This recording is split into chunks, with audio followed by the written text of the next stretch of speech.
Thank you very much, and I deeply appreciate the honor, not only of this degree, but to be honored in this particular group of honorary degree candidates is an honor of itself. These are extraordinary people.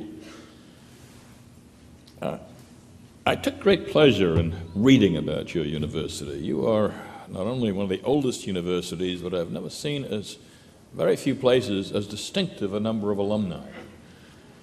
And a star-studded group. I noticed with great pleasure you were founded back in 1781, and even greater pleasure the fact that the three people who founded you came from the College of New Jersey.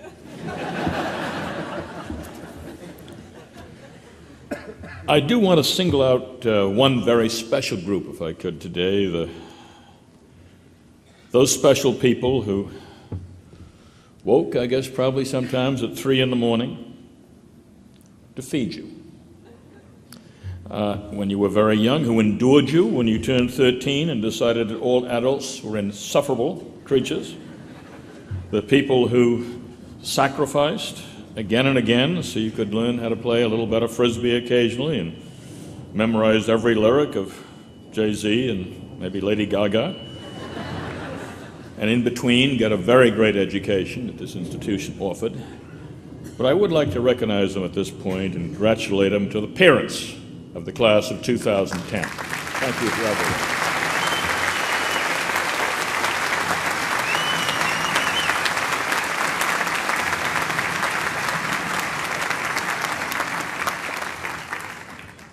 You know, history may remember this year, the year 2010, as a year in which all the world's problems seem to somehow press in on us. The recession proved stubborn. We remained involved in 2 wars. The immigration problems is becoming more difficult while Congress does nothing. Global warming is real and yet unaddressed. And your future economically may depend somewhat on the willingness of the people of perhaps China and Japan to continue to buy our debt. Now, I know this is a happy day. Your thoughts are on many other things today, and they should be. About getting perhaps a decent job, maybe buying a home, getting the money to further your education. But you know, you can't really avoid these headlines that we get every day. Congress's rating is the lowest with the American people at any time in our long history. And the Tea Party seems to be becoming a greater force, their platform being really to run against government. Now, that's what you read in the newspapers. But the real issues sometimes remain hidden. Our government, our laws, and by definition our society are as modern, moral, and as just or as corrupt and evil as we in this democracy choose to make them. I was appalled, as I'm sure most of you were, by the actions of some of our elected officials, but much more damaging is the attitude held by a lot of people that this is somehow business as usual, that the best thing is just to turn away and ignore it all. But think about it. There is still no peace on earth. There are still children suffering in this country and around the world. Too many lives are plagued by poverty, injustice, racial and religious hatred. Genocide even remains a horrifying reality, and incredibly a practice sanctioned by some who hold government positions in some places in this world. I say global warming is real. Unless we act, this planet could be headed for disaster. And as weapons spread, there is still a chance of nuclear war. These are concerns of your generation, as well as my generation. What if you were to choose to ignore these problems and sort of take the general attitude, you know, somebody else will do that. Somebody else will handle society's ills. But think about it. If you take that attitude, you risk that others will feel the same until there is no longer any common cause, and then all you have left is blind self-interest. But there's another alternative. What if with the doers and dreamers of the past, you choose to accept the responsibility and sacrifice for the common good that, after all, this democracy requires of you. You know, Washington Jefferson is uniquely rich in these traditions. The wide array of programs that you've been exposed to, that devoted to the study of politics, psychology, education, labor, health, and every other conceivable aspect that may someday lead partly to public policy. As members of this community, I've noticed you have participated in a staggering number of community service programs. Impressive numbers of you have done that. So from you, I expect we're going to get a lot better headlines than the ones we're getting today. You know, class of 1960, I identify with you. That's my time. I remember John Kennedy well. John Kennedy was the one who called our generation to public service. He called politics the noblest profession. And I believed it. And I still do. There are numerous examples in our long history of leaders in public as well as private life who had a much higher purpose than simply personal gain, who had the moral courage to stand by their conviction, even when sometimes there was a political or a personal price to pay. Over the next 5 years, this generation that was called to service by Kennedy are going to leave the stage forever. 60% of the federal workforce will be eligible for retirement. That includes 90% of the federal government's most senior executives. And state government faces the same retirement trends. Now, who's going to take their place? If not some of you. Plato remarked that the penalty for those who refuse to take part in government is that you'll be governed by your inferiors. The word idiot comes from the Greek term idios. Now, what that means is a private person, and what the Greeks meant by that is one who refuses to take part in government. You know, I know some say that the system's inherently corrupt, so why bother? The Greeks had a word for this too. The cynic, the breed of philosophy who chose the dog for its emblem. It was fitting that these so-called philosophers were so-called that used to bark at the problem instead of solve them. Sometimes I think if they had the technology, these particular Greeks would have created talk radio.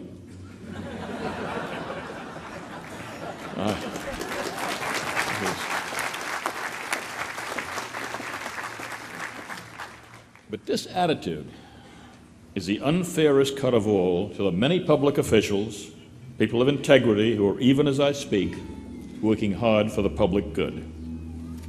We must rise beyond this, and the answer to corruption, opportunism, is not to turn away and complain, but to ensure that the best and the most qualified and the most compassionate become our leaders in this country. The answer is not merely to tune out talk radio, but to create a superior civil discourse through your own voice and your own contributions. And this is what you've been prepared for so well here at Washington and Jefferson. You understand how to listen to people, listen to other people, to maybe disagree with their point of view, but do it civilly. You are trained to do this in education at an institution like this, and you've done it now for 4 years. What you've got to do is continue to do it after you graduate. What disturbs me most is the growing apathy that George Bernard Shaw characterized as an emotion even worse than hate. This indifference repudiates, obviously, our own history in this country and says terrible things to those who have gone before on whose shoulders we now stand. Our own history shows that when it's most important, we've always turned to young people, to turn to youth. The revolutionaries that we revere were a little older than you.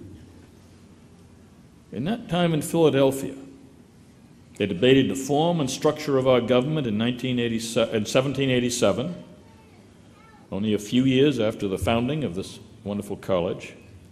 Charles Pinckney of South Carolina was 29. Rufus King of Massachusetts was 32. Jonathan Dayton of New Jersey, 26. Alexander Hamilton of New York was 28 or 30, depending on the source you read. It would have been very easy that summer for these young people to stay home and pursue their own business.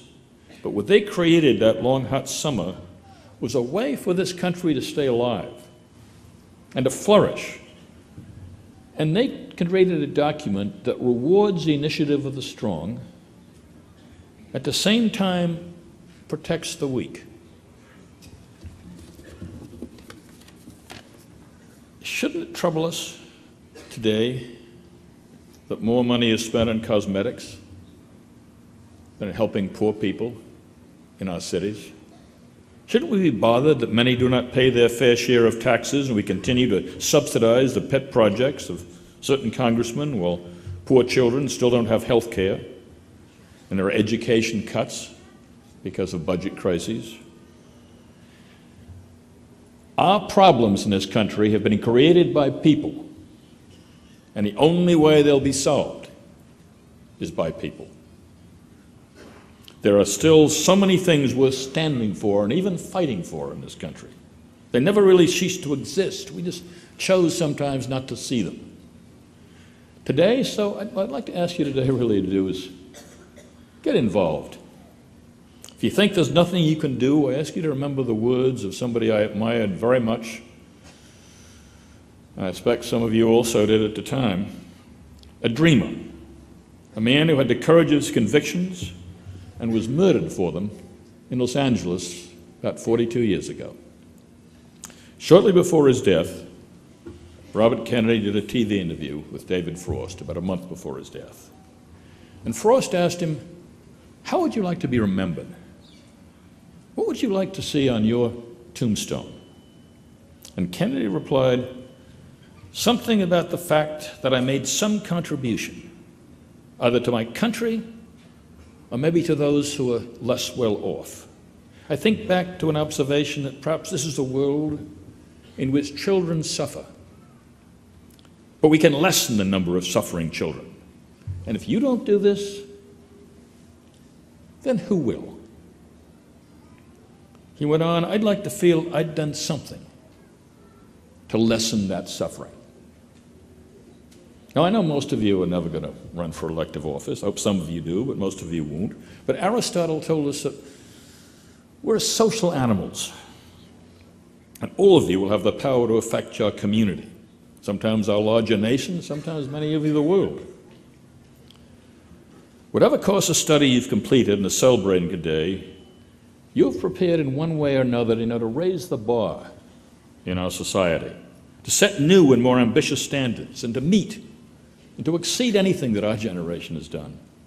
If you've studied art or music, you're going to touch people deeply and directly.